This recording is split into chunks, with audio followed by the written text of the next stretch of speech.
All right, everybody, welcome to episode 13 of the Subscription Podcast. Lucky number, episode 13. Alex Nichols and Bradley Coster behind the editing board with me here today. How you guys doing? Hello. Doing good. Chris George is on vacation in New York City. That man never takes a vacation. When he says he's going on vacation, I'm like, do it, man. He's actually on vacation. He's actually taking the day off. I think tomorrow. He's working in New York City today. Tomorrow, taking the day off, and then like, get out of here. Good for thanks CG. for standing in for him. Yeah. I appreciate it. And Bradley's going to be a part of this. So I have a question for you guys. What do home appliances and AI DJ, Lululemon, dog food, DoorDash, Home Depot, and dating life all have in common? Is it letters of the alphabet? Nope. They are all topics on today's subscription podcast. And they have to do with you guys because these are the worlds you live in. And so it's going to be fun to talk about all these things. And we did a little like prep and talk about the podcast ahead of time here. And I floated this one out to you, and I'm curious what you think about it. And Bradley just bought a house recently. Alex, you're crashing with Bradley. Yep. You're paying rent, so you're not really crashing. Yeah. You know. Give me a little credit. Yeah. You're not like sleeping on the couch. You are a rent-paying citizen of Yes. Bradley's house.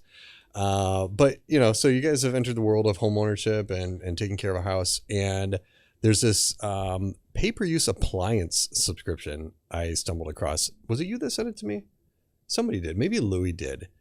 It's called Homey pay-per-use, homeypayperuse.com. Homey. It is subscription on household appliances. Effortless, flexible, sustainable. And they have over 4,000 Homey users. Is this like, your You washer, want- your dryer, yeah. your Washer and dishwasher? dryer. Yep. If something goes bad, service is included, I'd hope.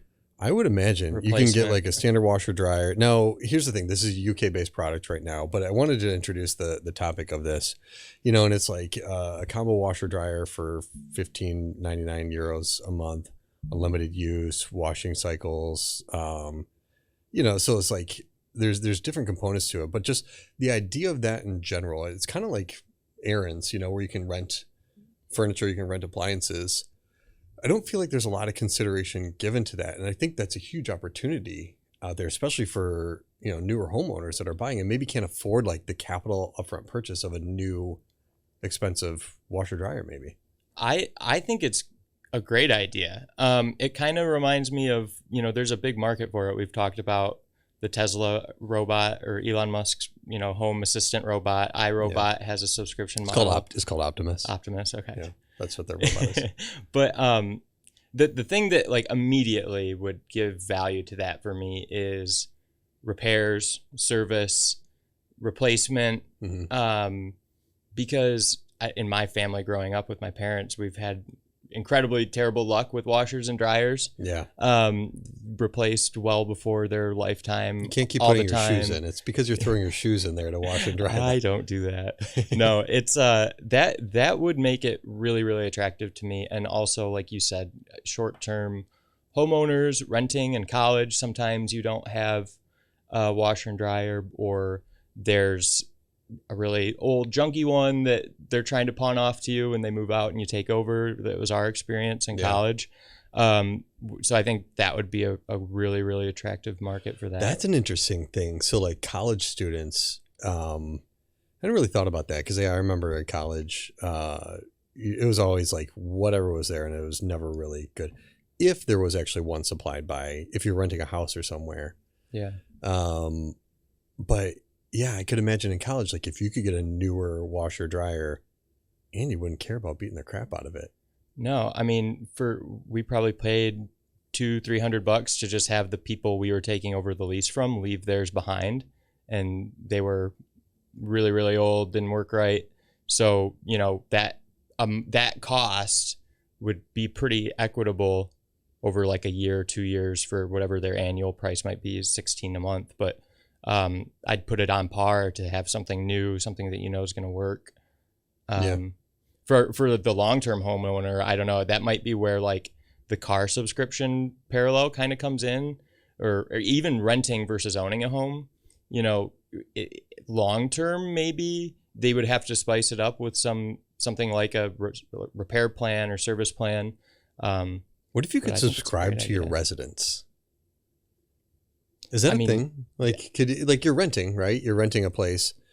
How is it different? What if there are more perks? Like if you had instead of like renting your apartment, what if you were a member of an apartment complex? Or what if Airbnb had a membership program where you could be a member and they had a marketplace almost of you put in your dates, your location. Here are marketplace things that are just included in your membership. If it lines up in your dates and there's availability, come in and take it. So for if you're like on the move or whatever. $300 a month, you get a credit to your account. Credit's worth one night stay within this tier. There could be different tiers or something like that.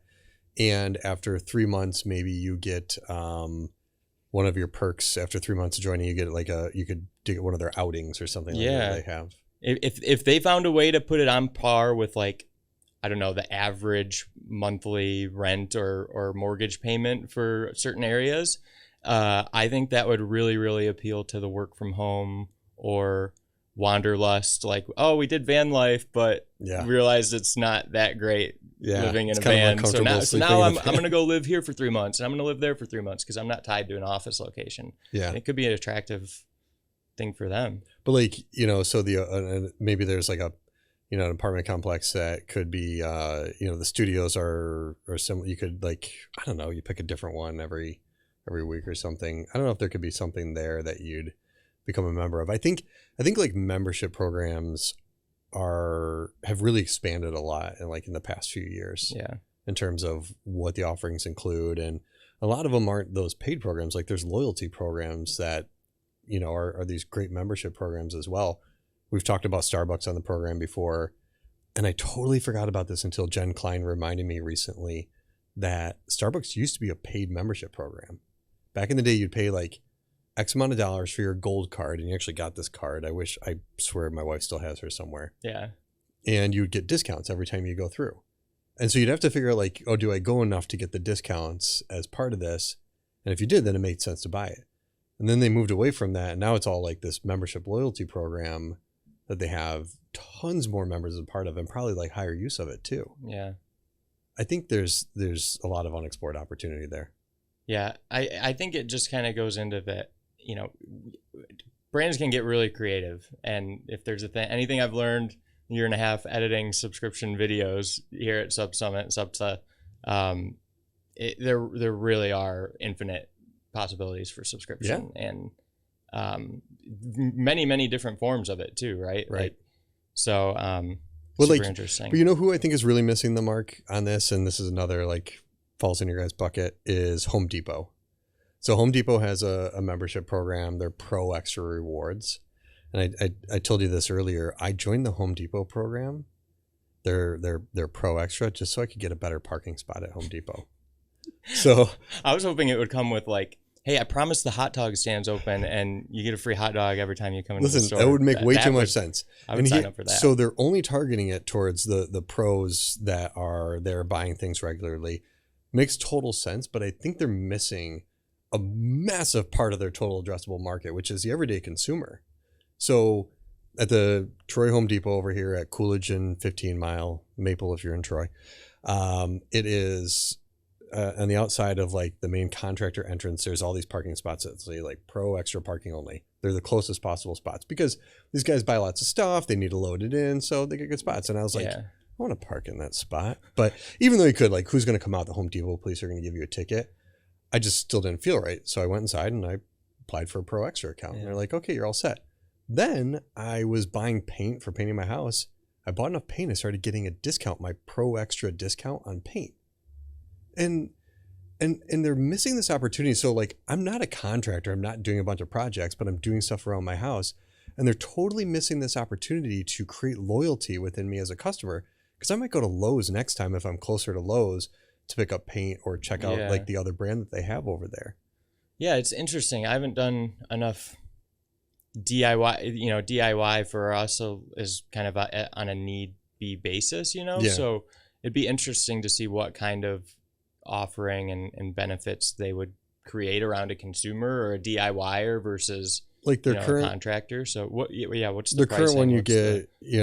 There's I don't know if these are offerings as everyday pro benefits and services. You get pricing programs, so buy more, save more. dedicated support, Is it a purchasing monthly? options. No, it's free. It's free to join. That's why I joined the program just so I could Okay. like, like I said, like the Home Depot police weren't going to come and give me a ticket for parking in that spot. But then I felt right about it. I Right. felt okay. So it's not a membership program. It's more of a loyalty Program. Yeah. IKEA has one too.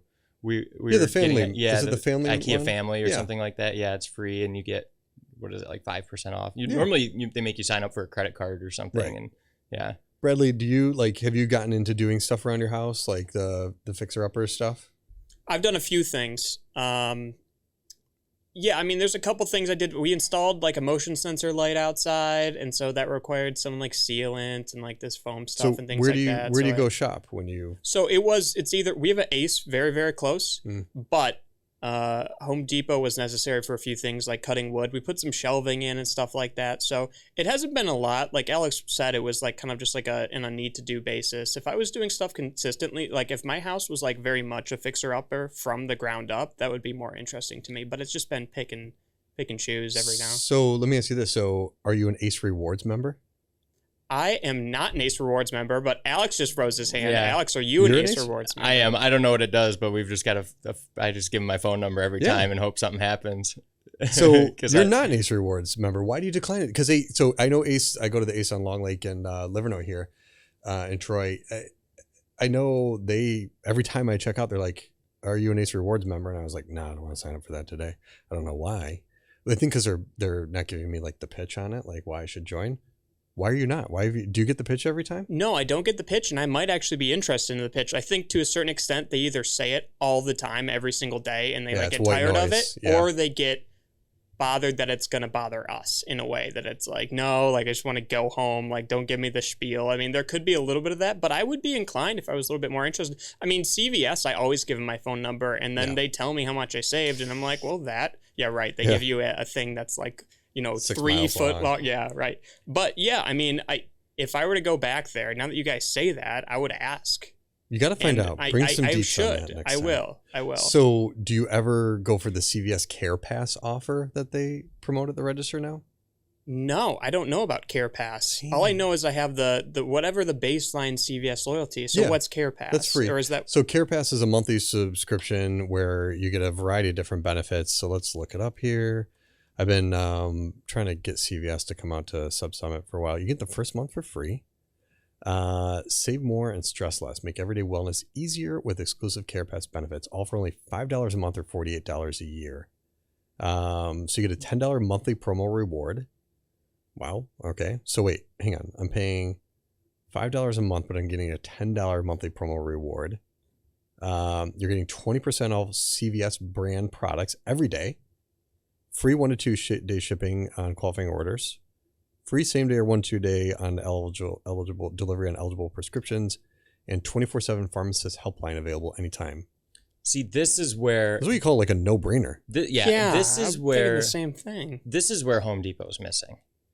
Think of Yes. Walmart Plus. Yes. Walmart Plus is going after Amazon, right? You get the Paramount Plus included. You get the free shipping on orders $30 or more from your local location same day, or you get the free 2-day shipping. Just like Amazon, they're going after the whole value package. They want to be part of every part of your life. I don't know if Home Depot has the same supply chain leverage that Sure. Walmart probably has to make that doable, but Maybe not. that's as where big, they're but- missing is, am I going to go to Amazon to buy my new Ring doorbell, or am I going to have Home Depot same day ship it with some potting soil and my local one has it in stock. I'm going to mow the lawn. I need some fertilizer. I need garbage lawn bags. That's where Home Depot's missing. So the testimony on the Care Pass page is here is I ran as fast as I could when I got my email from CVS Pharmacy that my monthly $10 Care Pass promo reward was in. So if I got, and actually I wouldn't even mind a text message. If you sent me a text message that said $10 is loaded on your CVS account, I would be like, yeah, I need toothpaste. Let's go. Yeah. I need you. There's always something you could get from CVS. And so I would happily pay that $5 a month for you're giving me $5 every month for free. Yeah. And that's where, even if Home Depot did something similar to that, you're going to create loyalty, by building this membership program, whether paid or unpaid. you're creating loyalty in your everyday consumer. And I think it's a big missed opportunity. Yeah, that I'm curious what CVS is doing to be able to, like you said, just give you $5 a month basically, because big thing that I've learned with subscription is you're trying to create perceived value. So, whether or not the nominal value of like all the benefits is actually, it usually is, but you want someone to feel like you said, it's a no-brainer. Like, I'm really, really getting something out of this that there's no reason not to have it, right? I'm at CVS once a month to get my prescription, so free $5 to get some toothpaste or even a Snickers bar, like. And they're everywhere. I can like pass 20 CVS's on the way. That's an exaggeration. It's like 2 on the way back to my house, but still, like you're not missing out on anything over there. You know what Bradley looks like back? You know what he looks like behind the monitor? He looks like a DJ sitting over there, like he's ready to pump some tunes. Well, and also you kind of see me like behind the monitor. Like the camera's just seeing me straight on, but yeah, from behind the monitor it does look like I got like the soundboard and stuff like that. Well, listen, Bradley, I hate to break it to you, but we're not going to need you anymore because like the AI DJs are making their way. Nice segue. That's a great segue. That's an incredible segue. I didn't see it coming. Seriously, I didn't. You did. Tell me. Very well done. I gotta give my welcome. Happy first day of the Masters, by the way, golf fans. Oh yes. I gotta give my little golf clap to Paul for that segue. Well done. So DJ Bradley is already extinct over there. Tell me about this new Spotify AI DJ. It's all Bradley. Yeah, so I was just going through Spotify and I saw this little DJ button and I was wondering what it was, and then I opened it and he said, "Hey, I'm your personal DJ. I'm an AI." He said my name and everything like that. He said, "I'm going to mix some music together for you. I'll pick some tracks out for you." And my initial thought process was, okay, so this is sort of like something they've already had where they say recommended playlists and stuff like that. So I'm like, okay, they have the data. They're doing this stuff. Is this a gimmick? Like, are they just going to have some guy that talks to me and just do that same formula? But it started to get more interesting as it went on because things and events and certain things would get personalized and he would talk about things. So he would say, now I'm going to bring you back to the summer of 2019. And he plays me songs that I played from 2019. Not only that, he would say, yeah, this was the year that this happened. Avengers Endgame came out this year, and then this stuff like happens. I know you've been listening to a lot of classic rock. Well, today's the anniversary of this Pink Floyd album. Here's a track from that. It was stuff like that. It's like, hey, Bradley, how you doing today? And it's just so crazy. There was also one funny thing that happened to me that was very, very recent. It was April Fool's. And so and it was like after midnight too, so I didn't even see it coming. And it's like, now here's a track that everyone's listening to today, and it's this just wild, weird experimental opera song. And I'm like, what the heck? Why and so I skipped through it. I skipped through it, and he's like, gotcha, April Fool's. That's great. And I'm like, no way. And so a bunch of stuff like that happened. Listen, it might have reached the state of AGI. Like, it's that smart that it played an April Fool's Day joke on you. It's crazy. Yeah. So that's amazing. And that's where, we talk about like how AI can be used in different ways, and everybody thinks, oh, Chat GPT, like it's writing your words for you and it's going to put writers out. But that's creating more engagement, like it gets you to listen more, to be involved more. Do you pay do you get ads? Like what's your Spotify situation? No, so I'm Spotify Premium, and that's actually my longest personal running subscription. I've had it since 2013. Wow. Yeah, so I was in it before like a lot of artists like actually agreed to license it. Like, they didn't have AC/DC yet or stuff like that. So it was interesting. Decade strong. Yeah, it was a decade strong. And yeah, I mean, what I wanted to specifically note about like what you're saying is that this engagement is kind of what's coming out with the AI DJ. Right. Is that he's saying my name, he's saying events, he's saying facts, he's saying stuff like, if you were to listen, it's almost going back to like the classic radio show. Like, I'm waiting for him to say what the weather's like today or something like that, because it feels like that in a way. Yeah. Do we miss the days of the DJ? Like you get so into like just song after song after song, we forget what radio used to be like. Yeah. First of all, we forget that we had to, like, when we hear a song, we'd have to quickly go and press record on the tape deck. I don't know if you guys had to do that, but I did. Probably you guys probably never had to do that. I did make CDs. I did. I burned CDs from iTunes. So back in my day, which wasn't that much more before you guys, you used to have to, like, when you'd hear your song come on the radio, you used to have to like run over to the tape deck and press record so you could, capture it.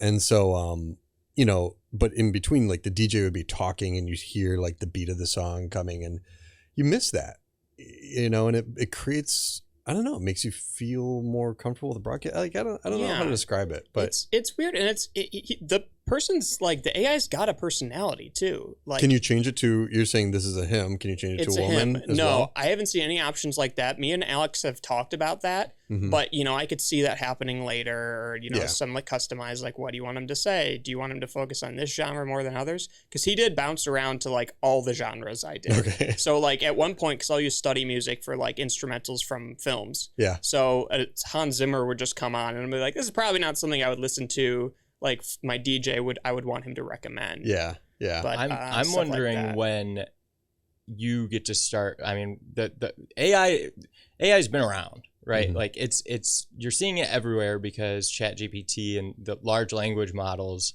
have like brought it to consumers, right? Everyone can go on and interact with AI and get something out of it. But it's been around. Like Spotify's been using it that's how you get your new songs recommendations or whatever.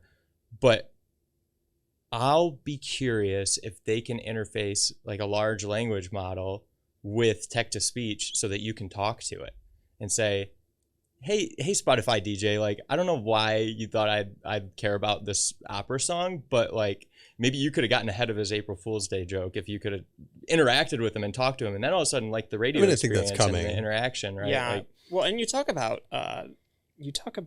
personality and going directly for your viewers and hitting them on ways that one-time purchase could never do. Now I'm thinking in the back of my head, even if it is just a gimmick, I'm looking at Apple Music, who is their main rival. They don't have anything like this. And even if I don't use this ever again, I'm thinking in the back of my head that like they are pushing the envelope. This is something I've never seen. I'm paying a subscription.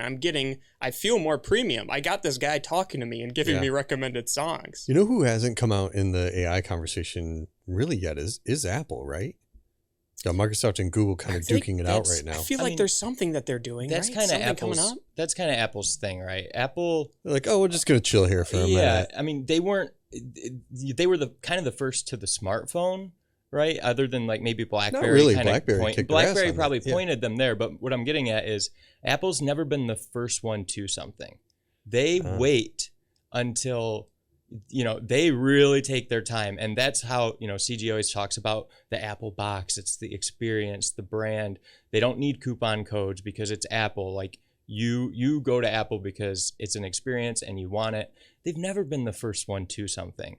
They wait for something to come out. They might wait a couple of years, but when they do enter that space or that vertical, it's going to be at the absolute top. Yes and no. The HomePod, I think, is a miserable failure. I don't even know about the HomePod. Exactly. Which is right. Exactly. Right. Like I think they're riding this iPhone thing as long as they possibly can. And I think there's more to come from Apple, and we'll see what this AR VR headset that they're supposed to come out with sometime this year. Who knows if it's going to happen? I'd love to see another classic Steve Jobs one more thing moment. But by the way, if you could use like generative AI to like make a fake Steve Jobs come out and do like a reveal of something, which I've seen that now, where it's literally like looks like them. They had that like Elvis.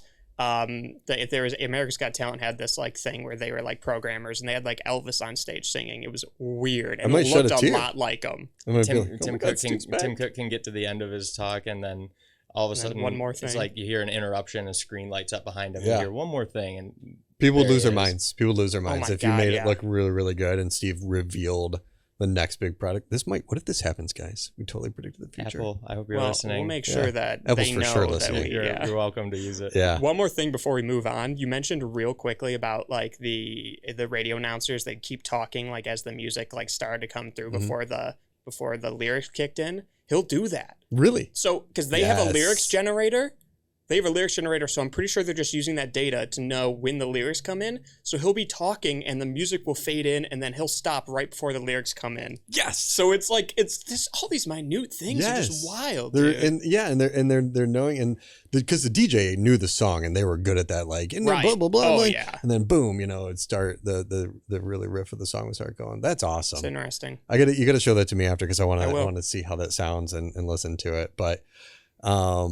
I want to shift topics for a second over to DoorDash a little bit, come back to like the home side of things. And I was at Shop Talk last week, which is the largest event in retail. And it was interesting because there were a ton of subscription brands there. There are a lot. And I went to the DoorDash, Tom Pickett, the chief revenue officer of DoorDash, was on stage. And he was talking about Dash Pass. And we had DoorDash on our stage last year at SubSummit. And we were talking about that even more. It's kind of a hidden gem of the DoorDash world. They usually don't talk a lot about it publicly, but I can share this because he mentioned it on stage in front of hundreds of thousands of people. Dash Pass now has 15 million subscribers at, I think, $10 a month. There may be some discounts in there. Who knows what it is. Yeah. But $15 million. And they're continuing to layer in more into that offering. So I mentioned to you earlier, like they're doing returns for Amazon now. So if you have something you don't want, you can DoorDash like the return. They'll come and pick it up and maybe drop it off at a Kohl's or something like that. But they keep adding value. But the one thing that he said, so they're talking about the value they're adding. Tom said on stage, he goes, the way you should think about Dash Pass is everything should get a little bit better for you. Isn't that interesting? Like, That's an interesting statement.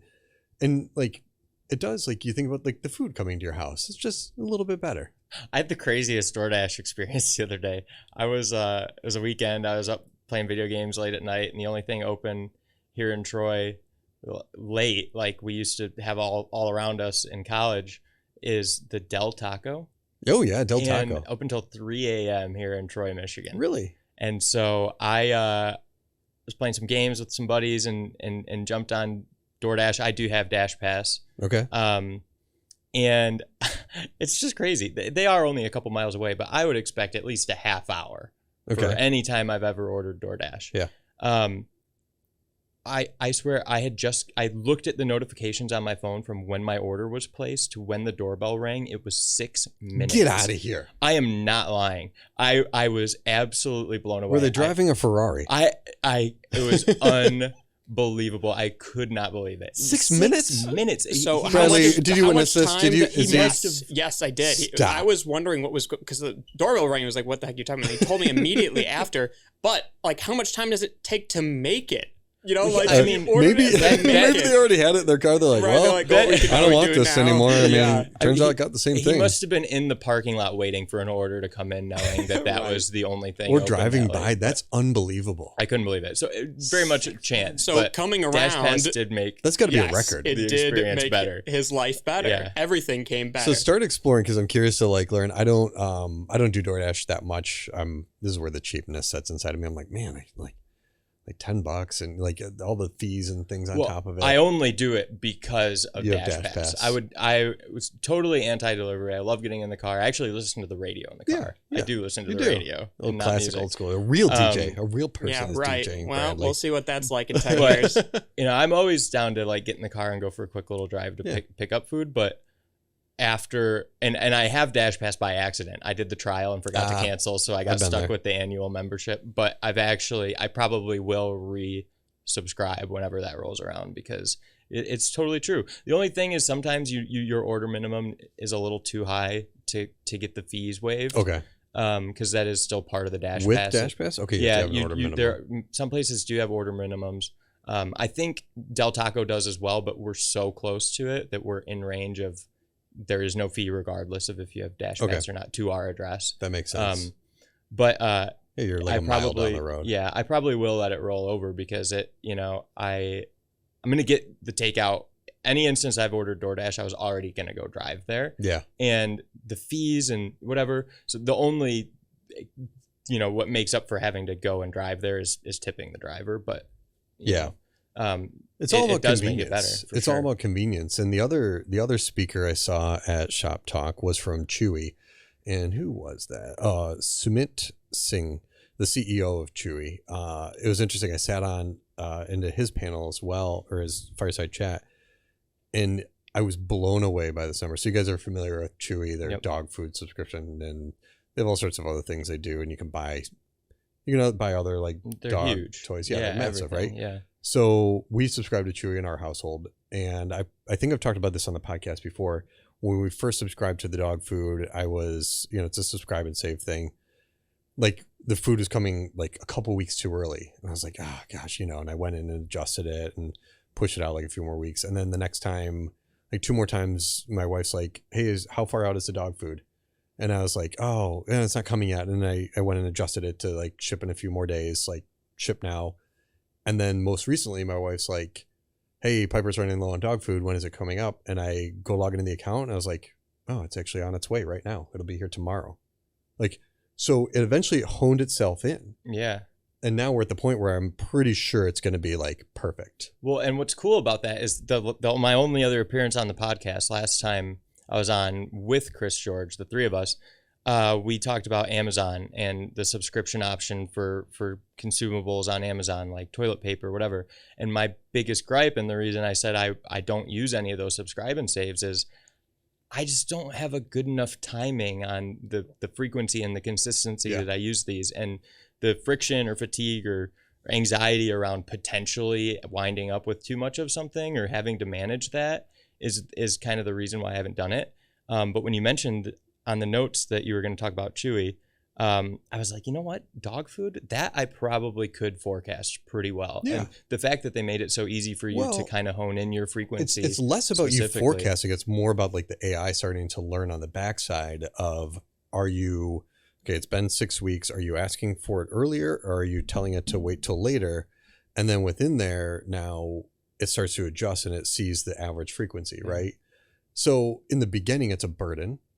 Because you don't know the frequency, which like, I don't know, do I need toilet paper every 6 weeks or I don't pay attention to that. Right. But the computer should pay attention to it for me. And that's where like those things start to work out. But here's a crazy stat he shared on stage. He said, and I quote, over 73% of our sales are from a quasi subscription program called AutoShip. So two things in there. One, 73% of their sales are AutoShip. And number two, he referred to it as a quasi subscription program. It's straight up subscription. Right. And I think maybe they want to stay away from the vernacular maybe a little bit, because I think sometimes we think friction in our mind with subscription. And that's what we got to keep talking about as a community of like, how do we not make it feel like you should be worried about that? Well, and Chewy's kind of gone from, they started as kind of a box, more a subscription box type, and they've gone omni-channel, right? It's a marketplace for everything, dog food. So that might be why he kind of named it that way. Yeah. But that is crazy. So that's what you're talking about, right? That's their subscribe and save. They're calling it app. They're called AutoShip. Yeah. Okay. Which makes total sense. Like you're ready, it automatically ships over to you. But that's crazy. That is like, I'm I'm super excited for my dog food to run out again because I want to see what happens. Like, if it lands at the perfect time again, because unless my 5-year-old is feeding Piper, which happens like once a week, like he's so funny. He's like, you know, like I'm very specific. I'm like, okay, the perfect amount, got to get it in. Logan's like, you know, like whatever comes in the scoop. That's where the net numbers get thrown off. That's funny. But otherwise, like it should be spot on. Wow, 73%. That's crazy. And this is where I think like, you know, that loyalty stuff really, you know, we've talked a lot about loyalty in this podcast today. But you know, another note, I saw the Lululemon CEO on CNBC the other day talking about their mirror users, which they now refer to as like Lululemon Fitness. I think it is. It's something that was That was something they acquired, right? Yeah, they actually during the pandemic they acquired Mirror. Okay. And so if you're not familiar with Mirror, it's actually a mirror, and you can work out in front of it, but it shows you like video over top of it as well. Lululemon acquired them, and now it's called Lululemon Studio. Yes, Lululemon Studio. And they're continuing to expand it in the program, and they launched like an essentials program. So they acquired this I think because they're an athleisure brand, and you know, people, my girls are always proud of me when I'm wearing Lululemon stuff because they're like, oh, Dad's all Lulu'd out. It's a hip, cool brand. By the way, their sales are like through the roof. They keep growing. But he said, hang on, let me get back to my notes. On CNBC the other day, they see 9% lift in apparel spends for the Mirror users. Wow. Which is interesting. So, I mean, they probably acquired it because they wanted to like be more integrated, offer more to people. And they now have 9 million members sign up for their Essentials membership in the first few months that they launched it. My gosh. 9 million. 9 million. Wait, you just said that DashPass has 15 million. Yeah. And they're already almost like DashPass level. 9 million. It's crazy. In months. Wow. You know, and so let me see here if I can see Shop Lululemon Studio Mirror. The Mirror Plus, Mirror Pro, Mirror Family. I can get $100 off. Remind me later, Kooten. Membership separate. I don't see the essentials. Yeah, so they probably saw the weakness in maybe the timing wasn't the same. Maybe they got me early, but with what the bike? Why can't I think of the Peloton? There you go. Yeah, Peloton struggling and their weakness, right? And they kind of make a move into that space, but they already have this like Apple level of just cult following and brand awareness, and now they get to attack that home workout space too. Yeah, and you like extend that. You get 10% off when you're a studio member. You get 10% off Lulu gear. You get free. I think you get free hemming anyway, so that's a gimmick. Don't trick me. There's all sorts of other perks. You get all these workouts. You get studio classes. 10% off Lululemon gear though. That adds up. It's like $120 for a pair of pants, isn't it? Oh yeah, that's the one thing that every time I see someone like my guy friends wearing something, I'm like, rich. I'm like, oh, like I really, what are those pants? It's Lulu. I'm like, well, gosh, I'll never have those. The only reason I have them is because my mom buys them for me. Still, like I'm 40 plus years old and my mom's still buying my Lulus. The only reason I actually tried, I tried Fabletics, because their subscription and I don't know where their marketing budget comes for SMS marketing, but it's obnoxious. Really? It is daily text messages and really, it's that much. It's overwhelmed. Like, it maybe not daily, but I'm so overwhelmed by it that it feels daily. And I've canceled because I didn't really love the credit system, and the clothes were nice, but it wasn't exactly what I was hoping it would be when I signed up and gave it a shot. But oh my gosh, I remember editing a session on marketing from SubSummit 22, and something that with no PPC or marketing and advertising experience, something that stood out was that someone had mentioned in a talk that SMS is one of the more expensive forms of marketing, and that could be true or untrue, but just with that sentiment, at the whole time I'm getting these texts from Athletics thinking like, what in the world? Like, well, yeah, it's obnoxious, at least in my experience. But speaking of, Lulu branching out, I wanted to talk about Hinge and dating apps. I was moving to that next was your dating life. Yeah. So, and the roses. Yeah. So I'm learning all about this. So I've been with my wife for 20 years now. We don't know how long we've been married. I think, how old are my daughters? My daughter's 30. We've been married for almost 14 years. So we're together a number of years. So like I haven't dated in a while. Yeah. What's it like out there? It's I'm just kind of toe in the water right now. Okay. I'm not fully all the way in, but for the ladies listening to the podcast, Alex is a tall, dark, handsome man with rippling muscles throughout his body and is 24-pack of abs. Bradley, on the other hand, is a DJ behind some monitors. I edit this, right?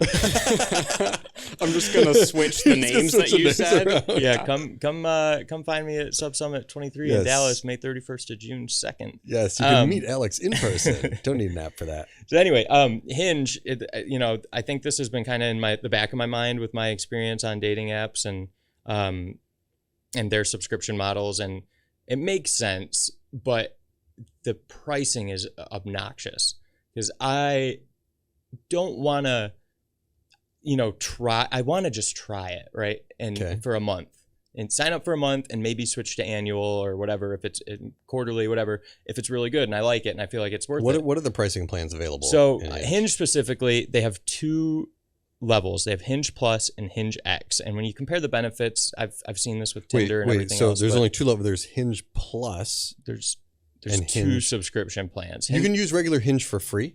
Regular Hinge is free. Okay. Then you can go to Hinge Plus. I'm very, very superstitious and believe that based on the offerings of these and my experience that they're totally like gating the amount of your impressions or how many times you show up in people's feeds. Okay. Based on, and you're limited on how many likes you can send a day. Like I'm on there like 10 minutes a day and I'm out of likes. Is it different for men versus women? I don't know. I only have experience on one side of it. Well, I understand that, but like next time you're with your lady friends, like ask them, like I'm curious about that because, or just set up a fake profile as a chick and see. Maybe you could do that. You've been off the dating scene, so you could do the research. Just out there catfishing you. Yeah, for sure. So Hinge Plus and then Hinge X above it. $30 a month for Hinge Plus if you're monthly, $20 a month if you go to the quarterly option, so 60 quarterly, or $15 a month, which I feel like is a good, like I would go for 15 for a month to see if it's good, but that's biannual, or every 6 months. Okay. So you actually have to get in, $90 to try that. So it's like, gosh, dang it.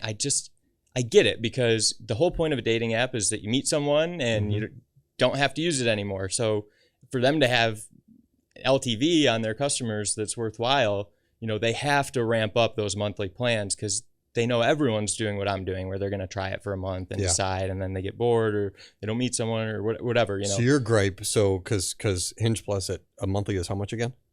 At monthly, it's 30. So half the price if you sign up for annual. Half the price. You're like, but I'm only going to use it for 3 months until I find and this 30 is is just wonderful. too. I'm not going to try $30 for 1 month to just maybe not have it. I don't know. It's just too much for me to pull the trigger. Yeah, but like one bad dinner is like $60. So it is. It for me personally. One bad date. For me personally, Yeah, what I wanted to get at with this is it gave me an idea. Hinge even uses it in their copy on their website and everything. It's made to be deleted. They want you to find your perfect person and start a relationship and delete it. What if their subscription model you didn't need to delete it after you started dating someone? I think there's a great opportunity for Hinge to expand. So how would you do that? There could be a whole other half of the membership for people in relationships or people that found relationships on Hinge. What if they have partnerships with certain restaurant chains where, hey, like, did you meet someone on Hinge? Like, your first date's on us. Like, go to one of these restaurants, go to, and your first dinner's on us. Like, I hope you have a great date. They have, content marketing or content side for relationships, date ideas, therapists, things. You're going to need a therapist eventually in any relationship. Any number of offerings that they could, do some research, see what a couple would value, perks if you found your special person on Hinge. But that would solve their LTV problem. They could bring down that monthly, price maybe, or keep it the same, but now there's all this more value to it, which I don't know if that would work, because you're either in a relationship or you're not. If you're somewhere in between, then I don't have that kind of experience. certain guys are somewhere in between all the time. So anyway, I love this. I think that's genius, Alex, because now it's just like, well, you're already in the system. You both have connected. And why don't we keep you on to just improve this relationship? Like, why you guys are already, you guys are going to go on your first date. Well, like, look what we got. We got like off price on this. Like, and you're right. Besides that, and like, if you want to do it for like finding friends, like I've seen that too, where you're just like, you're in a new city. I want to find a group of people. Tinder's explored that, I think, too. And I think that's a great idea, right? That's any of my friends that have moved to another city by themselves, don't know anyone, that's for years or months, if they don't connect with people that they work with, it's challenging when community is so online and you're not going to community centers and doing stuff to meet people like you would have, some years ago. I think that's a great idea, and that's a whole other side of the plan. You're totally onto something. Look at Bradley, bring it in. I mean, right now, just it's zoom it. Hinge, you're wrong. The app shouldn't be deleted. I know you can't zoom the camera in remotely. So, but like, I mean, that's who's done this well is the knot.com. So the knot.com decade ago started off with like, it's a wedding planning website, helps you create a registry. You can build a wedding website, all these things. They started to realize like when people get married, then they're done. They're done with their app. So they rolled out the bump. And they've got the bump where it's like, okay, after you get married, usually you have kids. And so then you move on to the bump. There's another one called the bash, which helps you plan the party in advance. So they realize like their market can move and changes. So if not within Hinge, they should be like moving you to another app. I think the idea to stay within Hinge is the best one. Yeah. And it's the best idea. The Knot, they just were so specific in what they were doing. And I like you could merge your memberships and have like one common membership that you pay for, and you get the discounts at dinner, and you get a free appetizer on certain meals you go out, whatever it is. Yeah, and I don't know what kind of capital Hinge has and who their investors, but you guys have talked on the podcast before about the adventure book or the adventure box. I can't remember the exact name. It was the couple's adventure, date ideas, whatever. Who knows? They don't have to do the work and develop it. If they've got the money, they could go and start acquisition talks with them and get right to it. So I just, that's always been my biggest gripe and the biggest point of friction is I see the value in those, but it's just, and I see why they have to price it that way, but it's too much for me to pull the trigger on. And so I got excited when we saw that Hinge is going to be talking at SubSummit. And I hope I run into, I know I'm just a video guy, but I hope I run into. Listen, you can, so Michelle Parsons, she's the ex-chief product officer over at Hinge, currently executive in residence at the product school. She's going to be speaking at SubSummit, and look, I think we definitely dropped those. No, we should talk. We should talk to her about this. Yeah, it'd be interesting to see what she would think about it, or maybe they've already thought about it, or like why they aren't. Right, I want to understand that and what's in it for that. Like what, and maybe there is a product roadmap coming that we just don't know about yet. But I think like we talked a lot of today. There are a lot of great topics that we hit on, but I think a lot of them really focused on like